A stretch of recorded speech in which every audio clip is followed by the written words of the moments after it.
വീട്ടിൽ നിന്ന് നാളെ മെഡിക്കൽ കോളേജിലേക്ക് 2 പൊതിച്ചോറ് വേണം കേട്ടോ എന്ന് ചേട്ടന്മാർ വന്നു പറയുമ്പോൾ സന്തോഷത്തോടു കൂടിയാണ് തരാൻ കേട്ടോ എന്ന് പറയാറ്.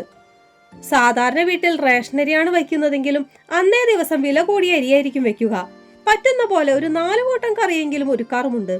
എന്നാലും ഈ ഭക്ഷണപ്പൊതികൾ ആരുടെയൊക്കെ കൈകളിലേക്കാണ് എത്തുന്നതെന്നോ അവർക്കത് ഇഷ്ടപ്പെട്ടോ എന്നോ ഒന്നും അറിയില്ല. വീട്ടിൽ നിന്ന് ചോറ് വാങ്ങാൻ വരുന്ന ചേട്ടനെയല്ലാതെ ഇത് എങ്ങനെയാണ് മെഡിക്കൽ കോളേജിലേക്ക് എത്തിക്കുന്നതെന്നോ ഏത് പാർട്ടിക്കാരാണ് ഇതിന്റെ പുറകിലെന്നോ ഒന്നും ഈ പൊതിച്ചോറുണ്ടാക്കുന്ന ഒട്ടുമിക്ക വീട്ടമ്മമാർക്ക് അറിയുകയുമില്ല.